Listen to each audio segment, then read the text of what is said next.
Jadi sekuritas itu mudah diuangkan, mudah dirubah menjadi kas. Maksudnya, kalau sewaktu-waktu perusahaan butuh cepat, itu uang yang 200 juta, jadi 200 sampai 400 itu kan berarti 200 juta. Yang diinvestasikan ke sekuritas itu cepat langsung dirubah jadi kas, jadi ketika perusahaan butuh, langsung dia tersedia dana sebesar 200 juta. Nah, sedangkan kalau deposito, sekarang saya mau tanya, deposito dalam jangka waktu 3 bulan, kemudian kira-kira bisa nggak seminggu kemudian saya ambil setelah saya mendepositokan uang? Kira-kira seminggu saya depositokan bisa langsung diambil nggak? Nggak bisa, benar. Ya, jadi deposito itu karena dia punya jangka waktu, jadi dia tidak sewaktu-waktu bisa diambil. Meskipun dia bentuknya kas juga. Ya, jadi maksudnya portofolio investasi ini, ya benar Mbak Fevi. Jadi maksudnya portofolio ini apa? Ada sebagian uang yang kita investasikan dengan jangka waktu tertentu, ada juga investasi yang kita berikan pada salah satu bentuk aktiva yang harus cepat bisa dirubah menjadi kas. Karena seperti tadi ada motif berjaga-jaga juga jika ada kebutuhan yang tidak terduga. Ya, sampai portofolio investasi ini udah jelas semuanya? Atau ada pertanyaan atau mungkin ada yang mau ditanyakan?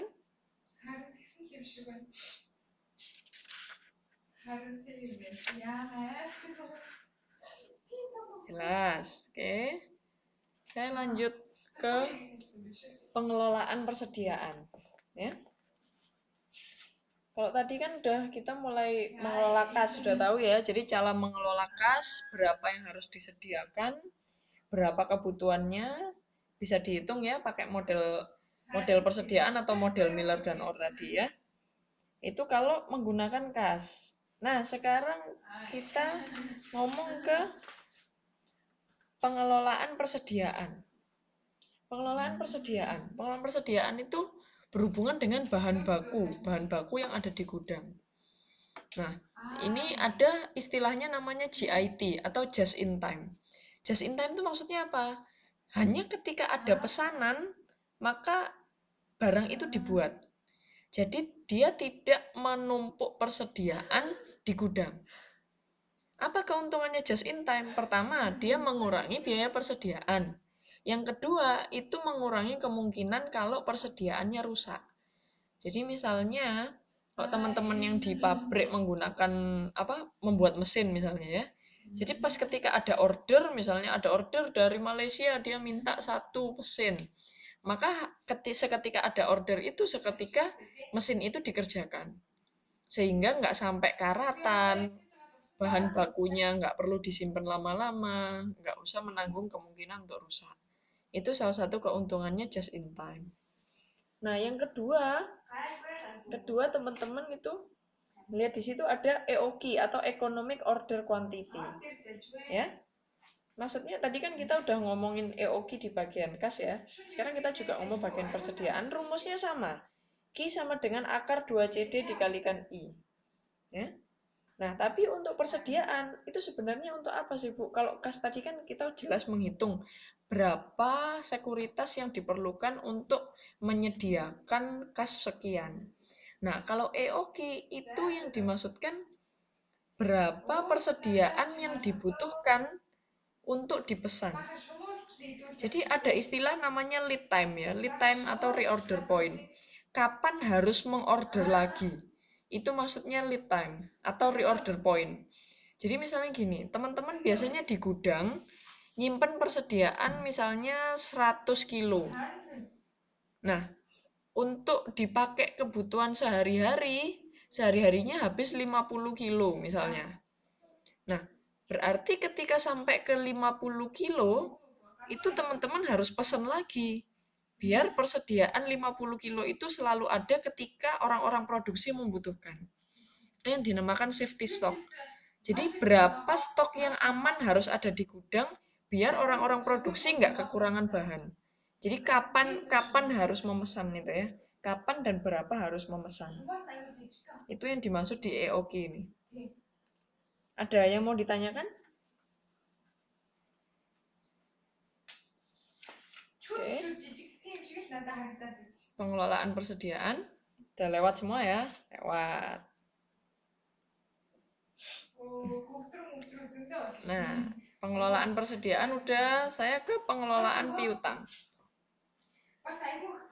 Nah, pengelolaan piutang ini terjadi ketika apa? Ketika terjadi penjualan secara kredit. Kalau menjualnya teman-teman menjualnya selalu dengan kas, maka tidak perlu ada pengelolaan piutang, semuanya di kas kan? Nah, sekarang kita dihadapkan pada dua pilihan.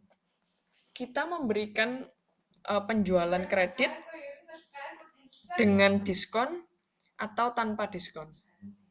Kira-kira kalau teman-teman jadi penjual, teman-teman mau menjual secara kas, menjual kredit, dikasih diskon, atau kredit nggak dikasih diskon?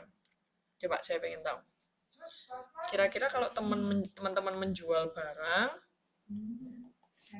enaknya dijual cash apa dijual kredit? Kalau dijual kredit pakai diskon apa enggak pakai diskon? Kira-kira gimana? Cash.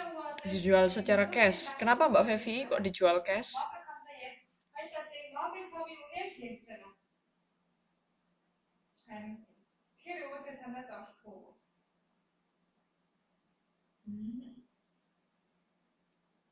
Teman-teman yang lain, Mbak Eeng, Mbak Yulis, Mbak Suhartini, Mbak Yunita, Mbak Muji, karena lebih cepat transaksinya, Bu. Benar.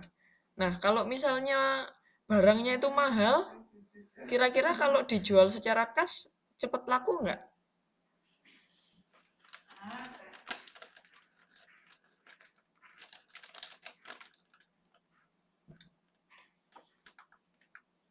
Enggak. Kenapa Mbak Muji? Coba alasannya kenapa?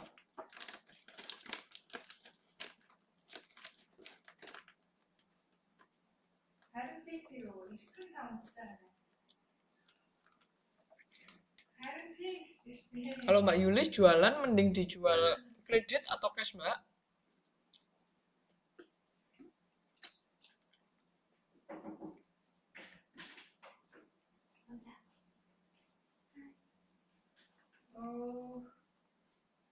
Oke. Halo, ini kemana ya? Saya pengen tahu pendapatnya nih.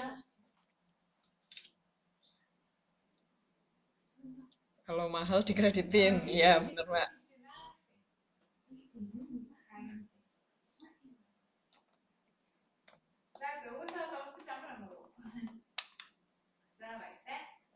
Karena biasanya keberatan untuk membayar cash, benar. Kredit tanpa diskon. Nah, kenapa Mbak Yulis kok pilih kredit tanpa diskon?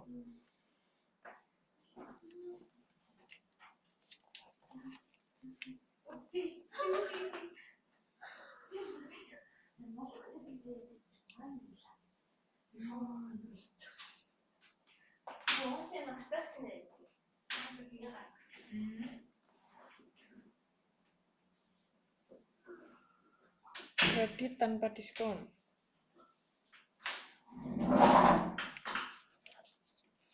Nah, kira-kira ada yang tahu nggak kenapa sih perusahaan-perusahaan itu sudah ngasih penjualan kredit, dikasih diskon lagi?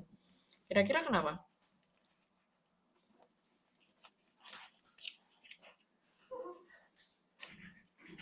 Kira-kira ada yang tahu? Kenapa kok perusahaan itu sudah jualnya dikreditkan, dikasih diskon lagi? Menarik minat konsumen, bener banget, bener, menarik minat. Nah, dapat ya poinnya ya. Biar banyak yang membeli. Nah, jadi teman-teman sudah dapat poinnya ya. Sebenarnya kenapa sih penjual-penjual atau produsen itu mengeluarkan kebijakan kredit?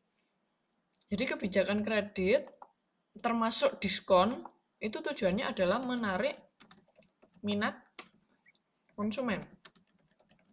Ya. Menarik minat konsumen. Itu penjualan secara kredit.